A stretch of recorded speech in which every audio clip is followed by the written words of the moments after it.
Hello and welcome to another informative video of VS classes online. आप आ चुके हैं वीएस क्लासेस के ऑफिशियल प्लेटफॉर्म पे। जैसा कि आपको हर बार हम बताते हैं, हम आपको एमपी कांस्टेबल 2026 के लिए कंप्लीट प्रिपरेशन करवा रहे हैं। आपको दिख रहा है स्क्रीन में, हम 11 मई से ये तैयारियां करवाना शुरू कर चुके हैं।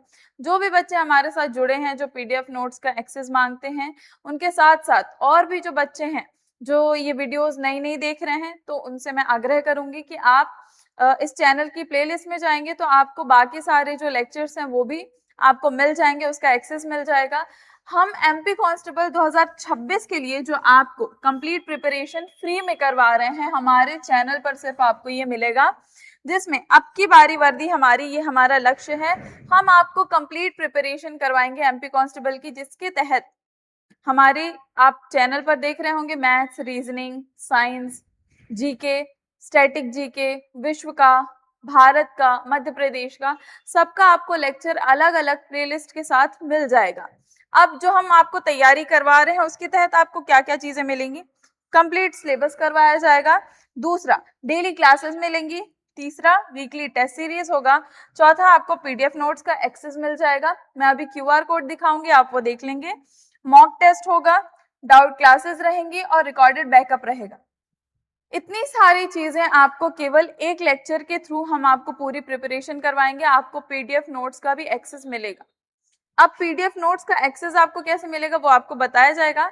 उसके पहले ये एक इंफॉर्मेशन, ये जो कांटेक्ट है ये हमारा ऑफलाइन नंबर है, ठीक है, ऑफलाइन कांटेक्ट है। इस पर आप कॉल कर सकते हैं। जो भी बच्चे हमसे ऑफलाइन जुड़ना चाहते हैं वो हमें इस नंबर पर संपर्क करेंगे, या आपको कोई क्वेरीज हैं फीस से रिलेटेड, सिलेबस से रिलेटेड, या आप स्कूल का एडमिशन लेना चाहते हैं ट्यूशन के लिए, तो आप वो सारी चीजों के लिए हमें इस नंबर पर कॉल कर सकते हैं। अब बात कर लेते हैं पीडीएफ नोट्स के एक्सेस की। हर लेक्चर में हम बताते हैं ताकि जो बच्चे हैं उन्हें पता रहे कि आपको बाकी सारी चीजें आप क्या पढ़ रहे हैं, कहाँ से आपको एक्सेस मिलेगा इत्यादि। ये आपको क्यूआर कोड दिख रहा होगा, ये टेलीग्राम चैनल का है। ये जो क्यूआर कोड है, आप जब इसे स्कैन करेंगे तो आपको फ्री पीडीएफ और नोट्स आपको मिल जाएगा एक्सेस। ये जो क्यूआर कोड है ये इंस्टाग्राम का है, ठीक है, ये इंस्टाग्राम का हमारा क्यूआर कोड है। वहां पर आपको पीडीएफ नोट्स का एक्सेस मिलेगा। जब आप इसे स्कैन करेंगे तो ये आपको क्या मिलेगा? शॉर्ट वीडियोस और ट्रिक्स मिलेंगी। शॉर्ट वीडियोस मिलेंगी 60 सेकेंड्स तक की, 70 सेकेंड्स तक की, जिसमें आपको किसी भी एक पर्टिकुलर टॉपिक से आपको पूरी इंफॉर्मेशन दे दी जाएगी, क्या कब कहाँ कैसे क्या हुआ है, जिसमें आपको पॉलिटिकल कोई चेंजेस हो, कॉन्स्टिट्यूशनल अमेंडमेंट्स हो, जियोपॉलिटिकल न्यूज हो, वॉर से रिलेटेड हो, कुछ भी ऐसा अगर इशू होता है, कोई इन्फॉर्मेशन रहती है, कोई करंट अफेयर है जो कॉम्पिटिटिव एग्जाम के लिए जरूरी है, तो आपको इस सेक्शन में मिल जाएगा। सेकेंड, आप रीजनिंग और मैथ्स वगैरह लगाते होंगे, टेक्निकल एग्जाम्स जो भी होते हैं, तो उसके लिए आपको शॉर्ट ट्रिक्स वगैरह कैसे सॉल्व करना है, फॉर्मूलाज वगैरह, सब कुछ आपको इस इंस्टाग्राम के पेज पर मिलेगा। अब बात कर लेते हैं टॉपिक की। हम स्टार्ट कर चुके थे पार्ट 8, और इस पार्ट 8 में आज आपका लेक्चर है लेक्चर नंबर 25। आज आपका 25वां लेक्चर है जिसमें हम समाधि स्थल पढ़ रहे थे। इसके पहले ये भाग 2 है, याद रखिएगा। समाधि स्थल का भाग 1 हो चुका है, आज भाग 2 है। भाग 1 में हमने इंट्रोडक्शन देखा था, ठीक है, कि समाधि स्थल क्या होते हैं, उसके क्या विभाजन हैं, और कुछ महत्वपूर्ण समाधि स्थल हैं जिन्हें हम पढ़ चुके हैं। एमपी कांस्टेबल में आपके वन लाइनर फैक्ट आ सकते हैं क्या आते हैं एमपी कांस्टेबल में, कि कोई भी एक महापुरुष है, उनका समाधि स्थल का नाम क्या है, वो कहाँ स्थित है, जो भी महापुरुष का समाधि स्थल है उनका जन्म कब हुआ, मृत्यु कब हुई, और उससे जुड़े और भी कई फैक्ट्स आपको पूछता है एग्जाम में। तो आपको इस लेक्चर में मैं समाधि स्थल पढ़ाते वक्त आपको जो वन लाइनर फैक्ट्स हैं वो भी सारी चीजें क्लियर करवाती हूँ। साथ ही साथ जो डिटेल्स हैं, कोई करंट अफेयर एडेड है तो वो भी आपको बता दिया जाता है। भाग 1 में यानी लेक्चर 24 में हमने क्या कवर किया था समाधि स्थल के तहत? एक बार क्विक रिकैप ले लीजिए। हमने समाधि स्थल का एक परिचय देखा था परीक्षा के दृष्टिकोण से, जिसमें हमने वर्गीकरण देखा था, जिसमें पहला हमने देखा था राष्ट्रपिता प्रधानमंत्री, दूसरा देखा था वंचित व राष्ट्रनायक, तीसरा हमने देखा था अन्य प्रमुख व्यक्तित्व। पहले वाले में जो प्रेसिडेंट्स होंगे, जो प्राइम मिनिस्टर्स रहे होंगे, उनके समाधि स्थलों की बात होगी। दूसरे में हम उन नायकों की बात करेंगे जिन्होंने वंचित और शोषित वर्गों के लिए आवाज उठाई है। तीसरे में अन्य प्रमुख व्यक्ति आ जाते हैं। तो हमने वर्गीकरण देखा था, फिर हमने देखा था समाधि स्थल होते क्या हैं, उनका राष्ट्रीय महत्व क्या है समाधि स्थलों का, और फिर हमने कुछ प्रतिष्ठित कुछ इंपॉर्टेंट चीजें जानी थी कि इनका एग्जाम में क्या रिलेवेंस है। फिर एमपी कांस्टेबल के लिए कौन से जरूरी हैं वो भी हमने देखा हुआ था। किन के बारे में हम पढ़ चुके हैं, कौन से समाधि स्थल हम देख चुके हैं। महात्मा गांधी जी का राजघाट हमने देख लिया था। दूसरा हमने देखा था पिछले लेक्चर में जेएल नेहरू का शांतिवन समाधि स्थल देख लिया था। फिर हमने कुछ डिटेल्स थी उनके बारे में, वो भी हमने देखी। फिर हमने लाल बहादुर शास्त्री जी का जो समाधि स्थल है विजय घाट, उसके बारे में देखा। उसके बाद हमने इंदिरा गांधी जी का शक्ति स्थल, उसके बारे में देखा, जो महत्वपूर्ण कुछ प्रमुख पद पर रहे हैं ये प्रमुख व्यक्ति और उनका कुछ योगदान रहा है, वो सारी चीजें कवर करते चल रहे हैं। फिर हमने राजीव गांधी जी का जो समाधि स्थल है वीर भूमि, उसके बारे में देखा। और आखिरी पिछले लेक्चर में हमने देखा था अटल बिहारी वाजपेयी जी का जो समाधि स्थल है जिसे सदैव अटल बोला जाता है, तो ये हमने देखा। पिछले लेक्चर में यहां तक हमने कवर कर लिया था। आज हमें शुरू करना है चौधरी चरण सिंह जी से। ये हमारा आज का पहला समाधि स्थल के बारे में हम पढ़ने वाले हैं। चौधरी चरण सिंह के बारे में जब हम बात करते हैं और उनके समाधि स्थल के बारे में, तो उनका जो समाधि स्थल है उसे हम किसान घाट बोलते हैं। चौधरी चरण सिंह जी, उनके समाधि स्थल को किसान घाट बोला जाता है और ये राजघाट के पास स्थित है। जब आपने लेक्चर फर्स्ट देखा होगा तो उसमें आपको मैंने बताया था राजघाट किनकी समाधि स्थल का नाम है, गांधी जी के समाधि स्थल का नाम राजघाट है, और राजघाट के पास ही किसान घाट है, और किसान घाट समाधि स्थल है चौधरी चरण सिंह की। चौधरी चरण सिंह वो व्यक्ति हैं जिन्होंने अपने कार्यकाल में कभी भी संसदीय सदन में नहीं आए, क्योंकि उसके पहले ही उन्होंने पद छोड़ दिया था या उनके पद की समाप्ति हो गई थी। अब ये वो व्यक्ति हैं जिन्होंने किसानों के लिए बहुत ज्यादा आवाज उठाई, किसानों के लिए एक अडिग आवाज बने। जो जमींदारी व्यवस्था है उसको भी खत्म करने के लिए इन्होंने आवाज उठाई थी, और उसके बाद जो पटवारी पद है उसका सृजन भी इन्होंने ही किया था। जो हम पटवारी पद की बात करते हैं, पटवारी की बात करते हैं, उस पद का सृजन भी इन्होंने ही किया है। और जो जमींदारी व्यवस्था थी उसके ये पूरी तरीके से खिलाफ थे। जमींदारी व्यवस्था क्या है आप सभी जानते होंगे, जब डिटेल पढ़ेंगे तो उसमें भी आपको बता दिया जाएगा। तो हम पढ़ रहे हैं चौधरी चरण सिंह के बारे में, ठीक है। और इनका जो समाधि स्थल है उसे किसान घाट बोला जाता है। आप कुछ फैक्ट देख लेते हैं। 23 दिसंबर को राष्ट्रीय किसान दिवस मनाया जाता है। क्यों मनाया जाता है? क्योंकि 23 दिसंबर को इनका जन्म हुआ था। 23 दिसंबर 1902 को इनका जन्म हुआ था, और हर 23 दिसंबर को हम किसान दिवस मनाते हैं।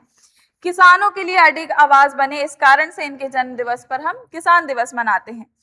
भारत सरकार द्वारा इन्हें 2024 में मरणोपरांत भारत रत्न दिया गया था। ये करंट अफेयर है। 2024 में चौधरी चरण सिंह जी को क्या दिया गया? उन्हें Bharat Ratna, highest civilian award मिला इंडिया का, मरणोपरांत। याद रखिएगा, ये क्विक फैक्ट है। अब कुछ बेसिक फैक्ट जान लेते हैं। इनका समाधि स्थल किसान घाट कहलाता है। निधन पर देश भर से किसान अपने खेतों की मिट्टी लेकर के आए थे। जब इनका निधन हुआ था उस समय जो हर अलग अलग राज्य से किसान आए थे और उन्होंने अपने खेत की मिट्टी लाई थी इनके निधन। देखिए इनका जो जब हम इनकी बात करते हैं तो एक बहुत ज्यादा मशहूर इनके बारे में किस्सा है कि इनका ये भी कहना था कि जो किसान हैं, जो ब्यूरोक्रेट्स हैं, जो देश चलाते हैं, उनमें 60 से 70% जो है वो किसानों को रखना चाहिए। ये किसानों के एक बहुत मजबूत प्रतिनिधित्व थे। इनका ये कहना था कि जब एक किसान सत्ता में आता है तो उसे पता होता है कि क्या दिक्कत है। एक किसान ही किसान का दुख समझ सकता है, जिसके कारण से इन्होंने ये वाक्य बोले थे, ये स्टेटमेंट दिया था। इनके बारे में एक और किस्सा है कि जब ये प्रधानमंत्री बने थे तो उसके बाद इन्होंने एक थाने में जाकर के एक किसान का जो है पहनावा पहना था वैसा इन्होंने भेष लिया था, मैली धोती और साफा डाल करके ये किसान का भेष लेकर के थाने में गए और इन्होंने एफआईआर दर्ज करने बोला कि मेरा जो गाय है वो खो गई है, तो उसके लिए आप जो है मेरी रिपोर्ट लिख लीजिए। तो बहुत ज्यादा बात करने के बाद से वहां पे जो थाना प्रभारी थे, जो व्यक्ति थे, उन्होंने रिपोर्ट लिख ली। लेकिन उसके बाद से जब साइन करने की बात हुई, पहले तो उनसे कुछ पैसे रुपये मांगे गए, जिसे आप रिश्वत कह सकते हैं, वो मांगे गए इनसे। इन्होंने कैसे तैसे अपनी एफआईआर लिखवाई किसान का वेश लेकर, ठीक है। इन्होंने अपनी एफआईआर लिखवाई कि जो मेरा पशु है वो खो चुका है, उसकी आप एफआईआर लिखिए। जब एफआईआर लिख ली गई तो इन्हें साइन करने को बोला गया चौधरी चरण सिंह जी को। इन्होंने साइन किया और उसके बाद से अपनी जेब से एक स्टैंप निकाला और उस स्टैंप को जब पेपर पे लगाया तो वहां पर जितने भी थाने में जो पुलिस वाले थे वो चौंक गए, क्योंकि वो भारतीय सरकार का एक स्टैंप था जिसको लगाने के बाद से वहां के सारे लोगों को ये पता चला कि ये हमारे आजाद भारत के प्रधानमंत्री हैं। तो इन्होंने इस तरीके से भी किसानों के बारे में समझने के लिए ऐसी भी सारी चीजें की हैं। तो हम इसी कारण इनका जो समाधि स्थल है उसे किसान घाट बोलते हैं। तो ये कहाँ स्थित है ये हमने जान लिया। इनका जन्म 23 दिसंबर 1902 को हुआ था और 29 मई 1987 को इनकी मृत्यु हुई थी। प्रमुख पद की यदि बात करें और योगदान की जब हम बात करते हैं तो ये 5वें प्रधानमंत्री थे और उत्तर प्रदेश में जमींदारी उन्मूलन अधिनियम के मुख्य आर्किटेक्ट थे और इन्हें उपाधियां मिली थी, किसानों का मसीहा बोला जाता था। आप समझ ही चुके होंगे अभी इनके बारे में कि इन्होंने किसानों के बारे में कितनी ज्यादा बात की है। परीक्षा में पूछे जाने वाले तथ्य, ये एकमात्र प्रधानमंत्री हैं जिन्होंने कार्यकाल में कभी संसद का सामना ही नहीं किया। इकलौते ऐसे प्रधानमंत्री हैं, भारत के 5वें प्रधानमंत्री ऐसे प्रधानमंत्री हैं जिन्होंने कभी संसद का सामना नहीं किया। ये हमारा आज का समाधि स्थल था। दूसरे नंबर पर जब हम बात करेंगे, ठीक, तो दूसरे हैं डॉक्टर बी.आर. अंबेडकर। इनका जो समाधि स्थल है उसे बोला जाता है चैत्य भूमि। और याद रखिएगा जब भी आप समाधि स्थलों की बात करेंगे तो आप सारे समाधि स्थलों को नई दिल्ली में नहीं मान सकते। इनका जो समाधि स्थल है उसकी जगह कुछ और है, तो याद रखिएगा। सबसे पहले कुछ क्विक फैक्ट्स देख लेते हैं। बाबा साहेब का जन्म महू, अब डॉक्टर अंबेडकर नगर, मध्य प्रदेश में हुआ था। यानी इनका जो जन्म स्थल है वो मध्य प्रदेश है। पहले उसे महू बोला जाता था लेकिन अब उसे अंबेडकर नगर बोला जाता है। और 1990 में इन्हें भारत रत्न मिला था। 1990 में भारत रत्न मिला था। इनके समाधि स्थल को चैत्य भूमि बोला जाता है, जो बौद्ध परंपरा के अनुसार सांची स्तूप के तर्ज पर ही निर्मित है। सांची स्तूप की तरह ही ये निर्मित है। स्थान क्या है इसका, याद रखिएगा। स्थान इंपॉर्टेंट है क्योंकि इनका नई दिल्ली में नहीं है बल्कि दादर चौपाटी मुंबई में स्थित है। दादर चौपाटी में स्थित है। जन्म इनका 14 अप्रैल 1891 को हुआ था और मृत्यु बात करेंगे तो 6 दिसंबर 1956 को महापरिनिर्वाण दिवस मनाया जाता है, यानी जब इनका देहांत हुआ था। अब कुछ प्रमुख पद और योगदान की जब हम बात करते हैं, बाबा साहब की जब भी बात आएगी तो इनके बारे में किसी को भी बहुत ज्यादा बताने की जरूरत नहीं है क्योंकि हर किसी को थोड़ा बहुत इनके बारे में मालूम ही है। ये वो व्यक्ति हैं जिन्होंने संविधान का मसौदा तैयार किया था। प्रारूप समिति में ये सदस्य थे। संविधान बनाने में सबसे बड़ा योगदान इनका रहा है। तो संविधान प्रारूप समिति यानी ड्राफ्टिंग कमेटी के अध्यक्ष थे। ये प्रारूप समिति के अध्यक्ष थे, यानी संविधान बनाने के लिए जो ब्लूप्रिंट बनाने के लिए जो कमेटी बनाई गई थी उसके अध्यक्ष थे। ये ब्लूप्रिंट बनाया गया था उसके अध्यक्ष थे। प्रथम कानून मंत्री, यानी he is the first law minister of independent India. पहले लॉ मिनिस्टर थे हमारे भारत के, आजाद भारत के। ये दूसरी बात हो गई। फिर पूना पैक्ट 1932, 1935 में पूना पैक्ट हुआ। पूना पैक्ट क्या है पूरी डिटेल आपको बाकी वीडियोस में बताई जाएगी। अगर मोटा मोटी बताया जाए तो ये महात्मा गांधी जी और अंबेडकर के बीच का एक समझौता था जिसमें दलितों का कितना आरक्षण होगा चुनावों की सीटों पर, उसके बारे में इन दोनों के बीचों में समझौता हुआ था। ठीक है। फिर प्रमुख पुस्तकों की जब हम बात करते हैं तो एनिहिलेशन ऑफ कास्ट, इसमें उन्होंने जो शोषित वर्ग है उनके बारे में बात की है। फिर द प्रॉब्लम ऑफ रूपी, ये भी इनकी प्रमुख पुस्तकों में से एक है, और इसके बाद से ही जो आरबीआई है उसकी नींव रखी गई थी। रिजर्व बैंक ऑफ इंडिया जो आज बैंकों का बैंक माना जाता है, ठीक है, सारे बैंक्स का बैंक माना जाता है, उसकी नींव जो है वो the problem of the rupee जो लिखा था बाबा साहब ने, उसके बाद से ही इसकी नींव रखी गई थी। फिर इनकी कुछ प्रमुख पत्रिकाएं हैं, जो मूक नायक, प्रबुद्ध भारत, ये कुछ प्रमुख पत्रिकाएं हैं जो लगातार दलितों की आवाज बनी अलग अलग जगहों पर जाकर के। तो ये हमारे बाबा साहब के बारे में हुआ, और उनकी जो समाधि स्थल है जिसे चैत्य भूमि बोला जाता है। बात कर लेते हैं आज के तीसरे, जस्ट अ मिनट, ठीक है, आज के तीसरे की हम बात करेंगे तो वो है हमारे बाबू जगजीवन राम। इनके समाधि स्थल को क्या बोला जाता है? इनके समाधि स्थल को हम समता स्थल बोलते हैं। बाबू जगजीवन राम की हम बात कर रहे हैं और इनके समाधि स्थल को समता स्थल बोला जाता है। संसदीय इतिहास में सबसे लंबे समय तक, लगभग 35 वर्षों तक, ये केंद्र कैबिनेट मंत्री थे, जिन्होंने विश्व रिकॉर्ड भी बनाया है सबसे लंबे कार्यकाल का, यानी 32 वर्षों का, 32 इयर्स। आप क्विक फैक्ट्स के बाद से कुछ और चीजें जानते हैं। समाधि स्थल को समता स्थल बोलते हैं, यानी समाज के शोषित व वंचित वर्गों के लिए समानता की लड़ाई का प्रतीक है। समता स्थल, समता यानी समानता, समानता की बात किसने की थी? बाबू जगजीवन राम ने की थी, जिसके कारण इनके समाधि स्थल को समता स्थल बोला जाता है कि ये नई दिल्ली में स्थित है। इनका जन्म 5 अप्रैल 1908 में हुआ था, 1908 में, और 6 जुलाई 1986 में इनकी मृत्यु हुई थी।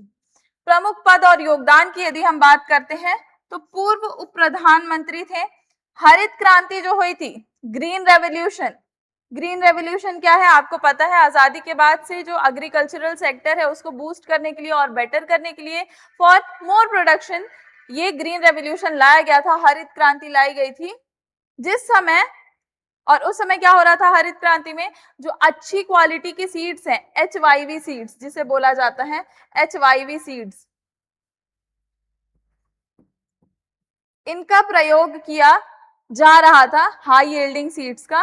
उस समय ये कृषि मंत्री थे, ये कृषि मंत्री थे बाबू जगजीवन राम, जिस समय हरित क्रांति की बात हो रही थी। 1971 का जो युद्ध था उस समय देश के रक्षा मंत्री थे।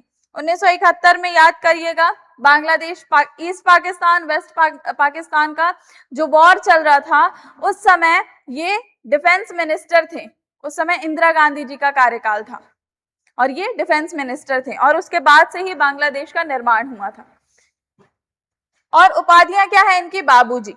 सारे लोग इन्हें बहुत ज्यादा सम्मान देते थे, और सबसे लंबा कार्यकाल भी था, रिस्पेक्टेड मोस्ट थे, और ये समानता की बात करते थे। इनके समाधि स्थल को समता स्थल बोला जाता है।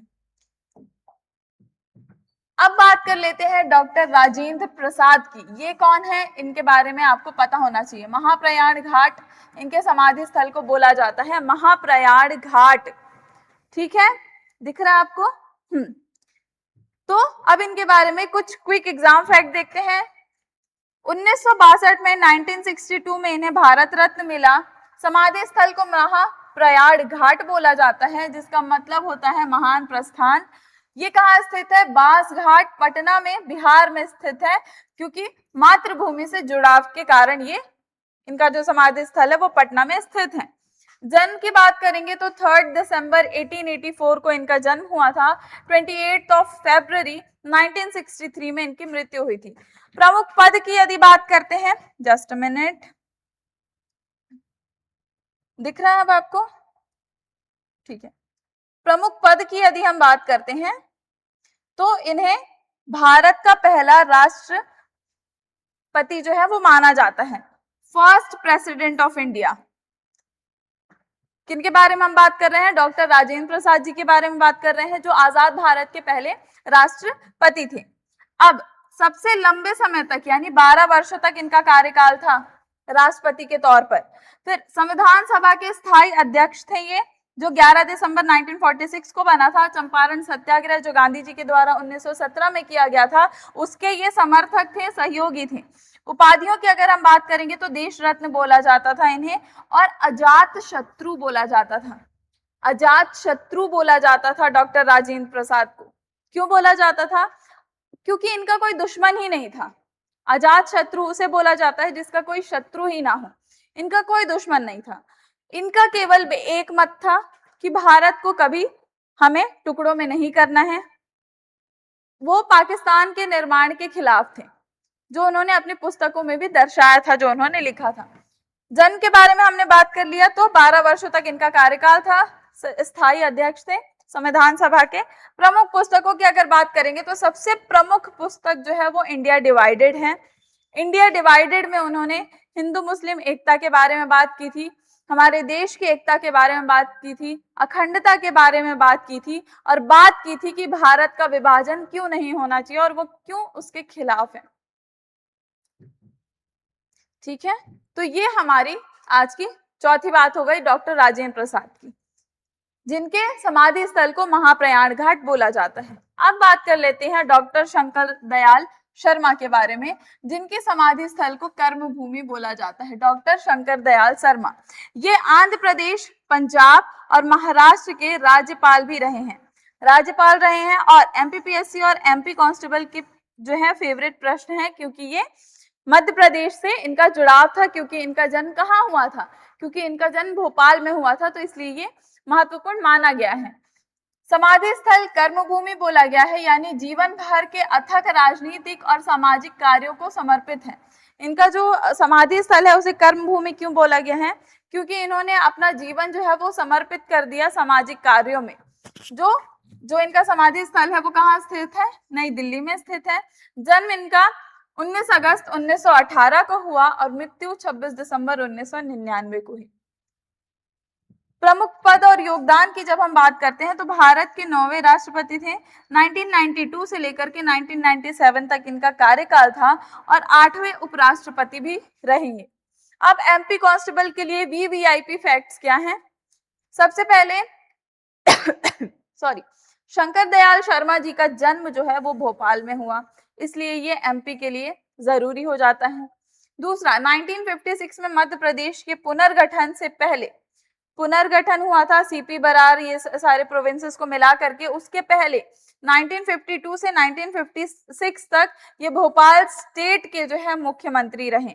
मध्य प्रदेश के गठन से पहले ये भोपाल स्टेट के मुख्यमंत्री भी थे, तो इस लिहाज से भी ये एमपी कांस्टेबल के लिए जरूरी हो जाते हैं ये। और समाधि स्थल को कर्मभूमि बोला जाता है। समझ में आ गया होगा आपको सारी चीजें। सब कुछ नोट करते चलिए और वीडियो को शेयर भी करिए, बाकी लोगों से वीडियो की लिंक शेयर करिए। जो भी आपको जन कब हो रहा है, मृत्यु कब हो रही है, कौन सा समाधि स्थल, उनका नाम क्या है, क्विक फैक्ट्स क्या है, उन्हें कोई प्राइज या अवार्ड मिला तो वो कब मिला, उनका प्रमुख योगदान क्या है, ये सब कुछ आपको लिखते हुए चलना है, ताकि कहीं पे भी कंफ्यूजन क्रिएट ना हो। और कहीं पर कुछ अगर आपको अलग दिखता है, जैसे बाकी सारे जो समाधि स्थल हैं वो कहाँ स्थित है, वो नई दिल्ली में स्थित है, लेकिन जब हम डॉक्टर राजेंद्र प्रसाद की बात करते हैं तो उनका समाधि स्थल बिहार में स्थित है। जब हम BR अम्बेडकर जी की बात करते हैं तो उनका समाधि स्थल मुंबई में स्थित है। तो ये दो अलग फैक्ट्स हो जाते हैं, तो इसको अलग से हाईलाइट करके आपको लिखना होगा, ताकि आप कहीं पर भी कंफ्यूज ना हो। और MPPSC तो वो तो है ही, साथ ही साथ MP कांस्टेबल के लिहाज से आपको ये सारी चीजें बहुत अच्छे से पूरा रट लेना पड़ेगा, क्योंकि इसमें फैक्ट ही फैक्ट है और आपको इससे प्रश्न पूछता ही पूछता है। तो पूरा अच्छे से रट लीजिए, पूरे दिमाग में अच्छे से पढ़ लीजिए। अब बात करते हैं PV नरसिम्हा राव की, जिन्हें बहुत सारी भाषाओं का ज्ञान था, बहुत सारी भाषाएं जानते थे और बहुत ज्ञानी व्यक्ति थे। PV नरसिम्हा राव जी की जब हम बात करते हैं तो उनके समाधि स्थल को बोला जाता है PV घाट, यानी ज्ञान भूमि। मैंने अभी आपको बताया बहुत ज्ञानी व्यक्ति थे ये, और इनके समाधि स्थल को PV घाट या ज्ञान भूमि बोला जाता है। भारत सरकार द्वारा 2024 में इन्हें मरणोपरांत भारत रत्न दिया गया था, ये करंट अफेयर है। 2024 में जो है 5 व्यक्तियों को दिया गया था, जिसमें 4 व्यक्ति जो है उन्हें मरणोपरांत दिया गया था भारत रत्न, ये याद रखिएगा। तो 2024 में इन्हें मरणोपरांत भारत रत्न मिला। समाधि स्थल पीवी घाट या ज्ञान भूमि बोला जाता है। 2015 में नई दिल्ली के राष्ट्रीय स्मृति स्थल पर मेमोरियल पट्टिका लगाई गई थी इनके समाधि स्थल पर। और स्थान कहाँ है? इनका जो स्थान है समाधि स्थल का वो है हैदराबाद। देखिए इनका भी समाधि स्थल नई दिल्ली में नहीं है, हैदराबाद में है। हुसैन सागर झील के पास बुद्ध पूर्णिमा पार्क में हैदराबाद में इनका समाधि स्थल स्थित है। जन्म इनका कहाँ हुआ? 28 जून 1921 को हुआ था और मृत्यु 23 दिसंबर 2004 में इनकी मृत्यु हुई थी। प्रमुख पद और योगदान की बात करें तो ये भारत के 9वें प्रधानमंत्री थे। दक्षिण भारत से पहले प्रधानमंत्री बने। वित्त मंत्री डॉक्टर मनमोहन सिंह के साथ मिलकर इन्होंने एलपीजी रिफॉर्म्स, उदारीकरण, निजीकरण, वैश्वीकरण लागू किया था। 9वें प्रधानमंत्री, पहला फैक्ट। दूसरा, अगर हम साउथ इंडिया की बात करें तो दक्षिण भारत से पहले ये प्रधानमंत्री थे। तीसरा फैक्ट हो जाता है वित्त मंत्री डॉक्टर मनमोहन सिंह के साथ, या फाइनेंस मिनिस्टर जो थे जिन्होंने 1991 में एलपीजी रिफॉर्म्स लेकर के आए थे, उन्होंने हमारे भारत की कंडीशन को सुधारने के लिए उस समय ये जो है साथ में मिलकर के उनके काम कर रहे थे। लिबरलाइजेशन, प्राइवेटाइजेशन और ग्लोबलाइजेशन, जिसके बाद से भारत की जो कंडीशन है वो थोड़ी बहुत बेहतर हुई थी, तो उसमें इन्होंने साथ दिया था। फिर उपाधियों की अगर हम बात करते हैं तो इन्हें भारत के आर्थिक सुधारों के जनक माना जाता है, यानी father of Indian economic reforms माना जाता है। जो भी भारत की अर्थव्यवस्था है उसको सुधार करने में इनका भी योगदान रहा है। ये पीवी नरसिम्हा राव जी के बारे में हो गया। और मल्टीपल लैंग्वेजेस जानते थे, ये भी याद रखिएगा।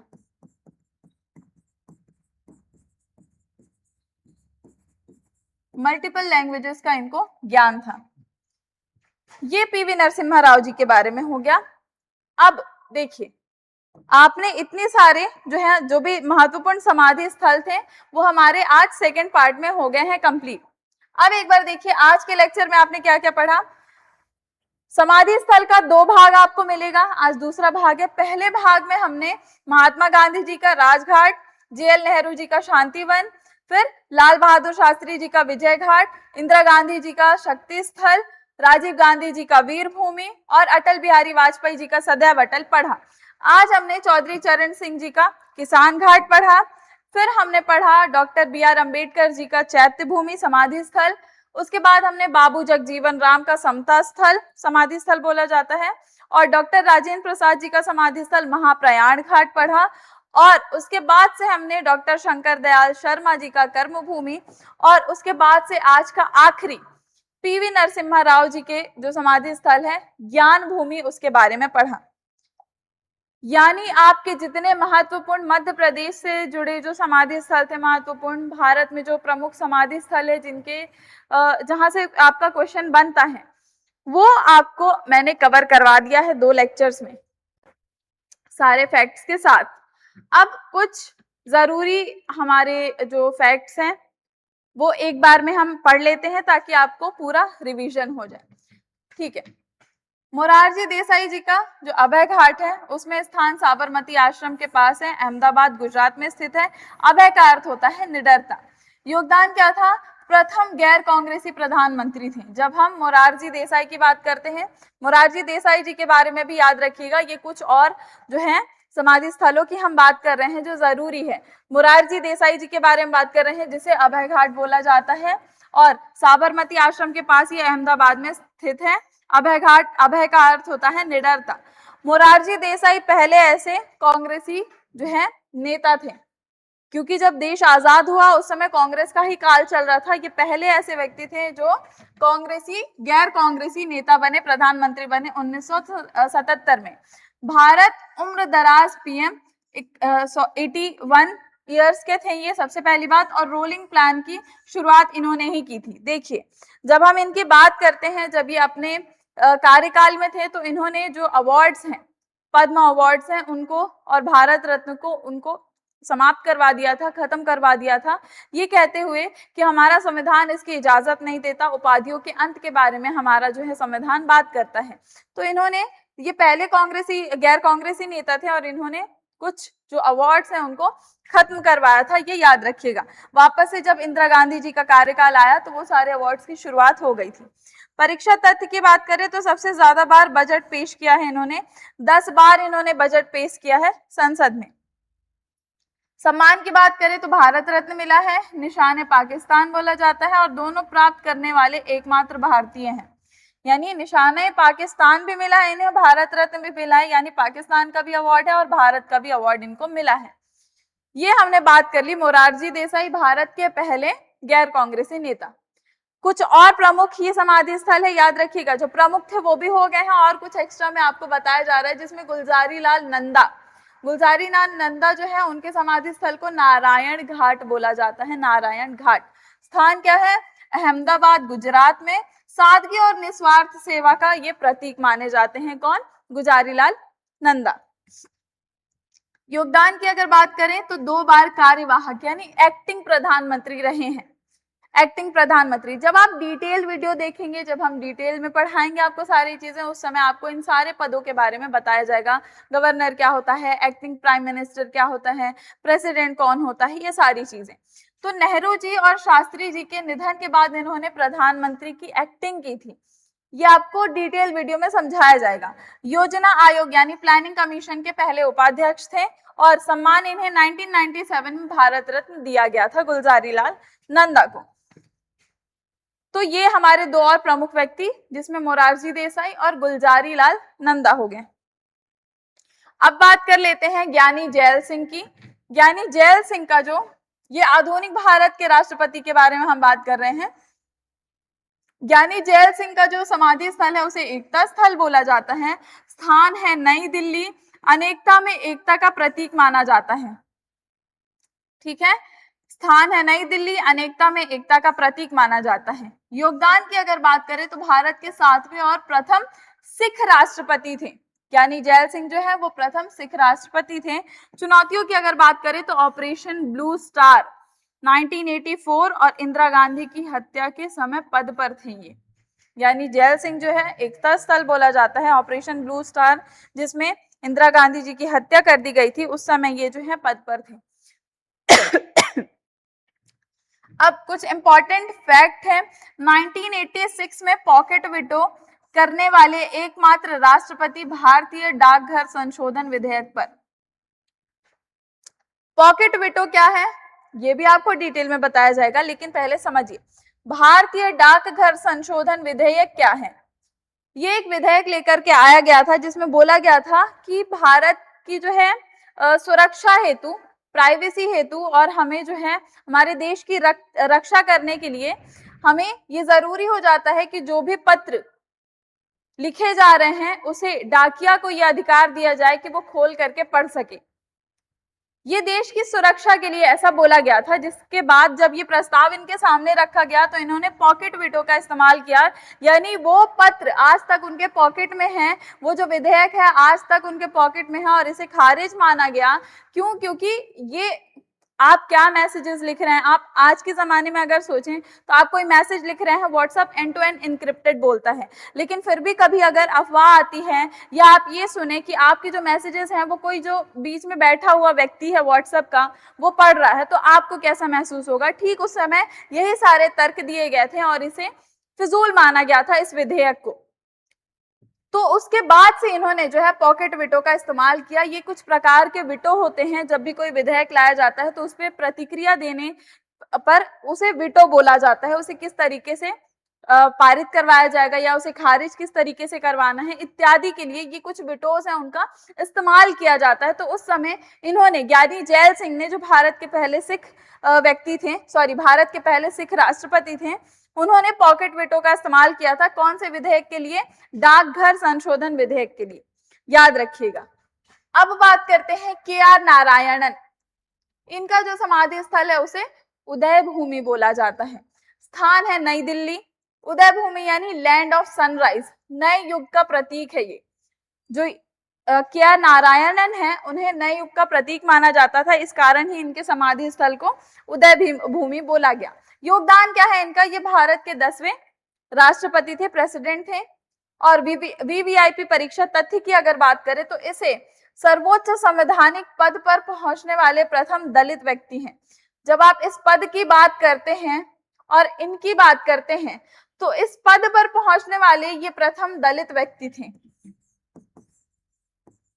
दलित वर्ग के पहले ऐसे व्यक्ति थे जो इस पद तक पहुंचे थे। ठीक है। फिर राजनीति से पूर्व एक बेहतरीन आईएफएस अधिकारी और राजनायक यानी डिप्लोमेट थे, ब्यूरोक्रेट थे, डिप्लोमेट थे ये इस पद पर पहुंचने से पहले भी। ये कुछ प्रमुख 4 और हमारे जो व्यक्ति थे जिनके समाधि स्थलों के बारे में हमें एक्स्ट्रा जानना था, जिसमें मोरारजी देसाई जी, गुलजारी लाल नंदा जी, उसके बाद से ज्ञानी जैल सिंह जी और KR नारायणन, इनके बारे में हमने जान लिया। ये 4 एक्स्ट्रा हमारे जो है फैक्ट्स हो जाते हैं कंप्लीट और उनके समाधि स्थल। अब जो भी चीजें हमने पढ़ी हैं एक बार उनकी उपाधियां, पहचान, ये सब कुछ एक जगह पर देख लेते हैं, क्विक रिवीजन कर लेते हैं।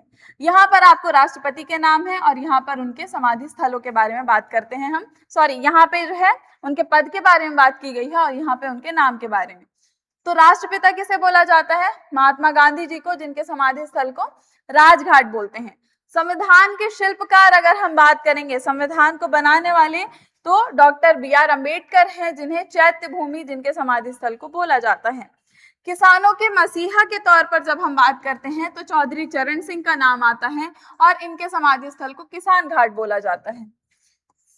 आयरन लेडी की जब भी बात होगी तो इंदिरा गांधी जी का नाम आएगा और उनके समाधि स्थल को शक्ति स्थल बोला जाता है।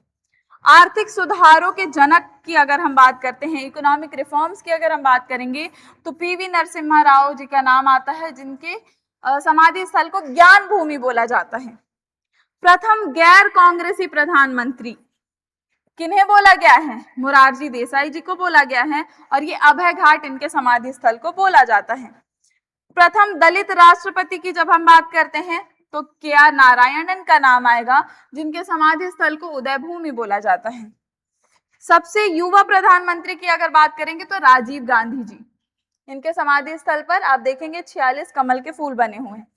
तो राजीव गांधी जी सबसे युवा नेता और वीर भूमि इनके समाधि स्थल को बोला गया है। क्या पद है, नाम क्या है, समाधि स्थलों का क्या नाम है? ये परीक्षा कैप्सूल है, इसे खा लीजिए अच्छे से, ताकि आपको 3 फैक्ट यहां पर आपको एक पेज में दे दिया गया। चलिए, ये समझते हुए कि आपको ये समझ में आ गया है, अब आगे बढ़ते हैं। अब कुछ वन लाइनर तथ्य हैं जो जान लेना चाहिए। सबसे पहले मध्य प्रदेश के लिए, ठीक है, 3 मध्य प्रदेश की बात करते हैं। डॉक्टर BR अम्बेडकर का जन्म जो है मध्य प्रदेश महू में हुआ था, जिसे अभी अम्बेडकर नगर बोला जाता है। दूसरा फैक्ट है, डॉक्टर शंकर दयाल शर्मा भोपाल स्टेट के पूर्व मुख्यमंत्री थे। तीसरा, अटल बिहारी वाजपेयी का जन्म ग्वालियर में हुआ, उनका स्मारक 9 कमल ब्लॉकों से बना हुआ है। चौथा जो फैक्ट है वो भारत पाक दोनों देशों का सर्वोच्च नागरिक सम्मान जो है वो मोरारजी देसाई को मिला है। फिर एनिहिलेशन ऑफ कास्ट, ये BR अम्बेडकर जी के द्वारा लिखी गई एक प्रसिद्ध पुस्तक है। और दूसरा, the problem of the rupee, ये भी BR अम्बेडकर जी के द्वारा लिखी गई पुस्तक है और इस पुस्तक के बाद से ही RBI की नींव रखी गई थी।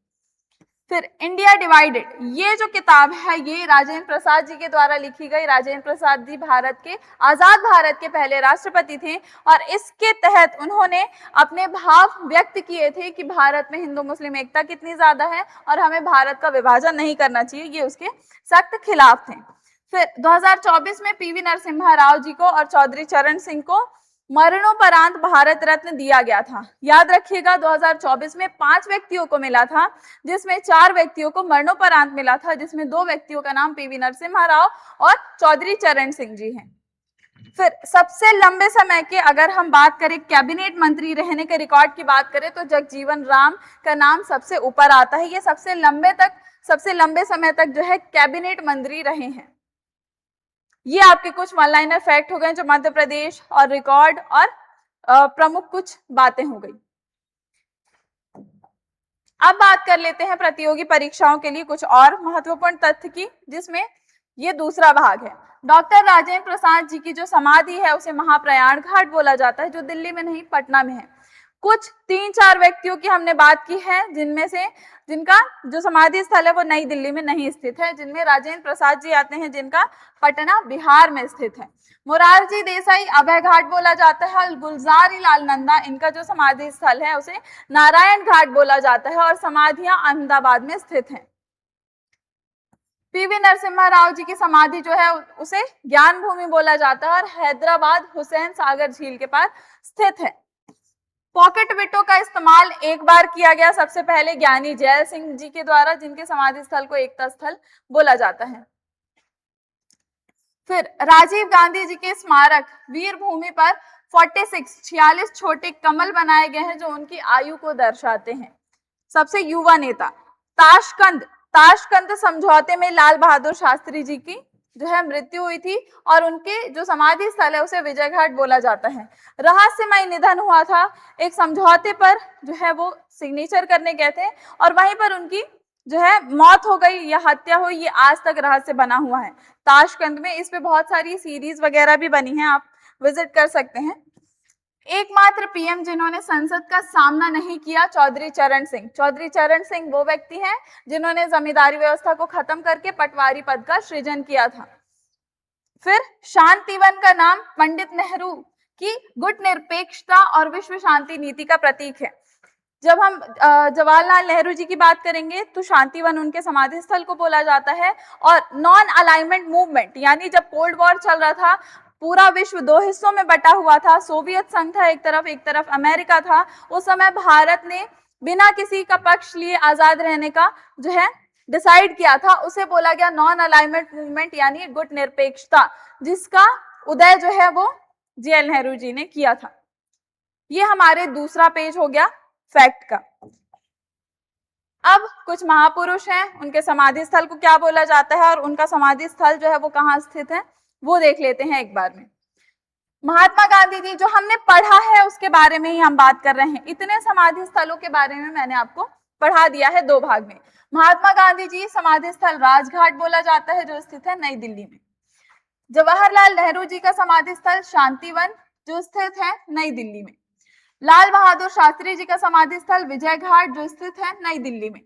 इंदिरा गांधी जी का समाधि स्थल शक्ति स्थल बोला गया है जो स्थित है नई दिल्ली में।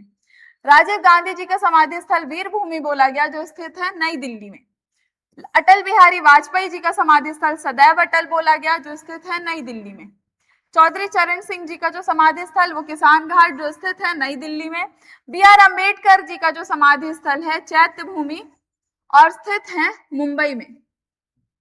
डॉक्टर राजेंद्र प्रसाद महाप्रयाण घाट बोला गया और इनका समाधि स्थल स्थित है पटना में। मोरारजी देसाई अभय घाट बोला गया इनके समाधि स्थल को जो स्थित है अहमदाबाद में।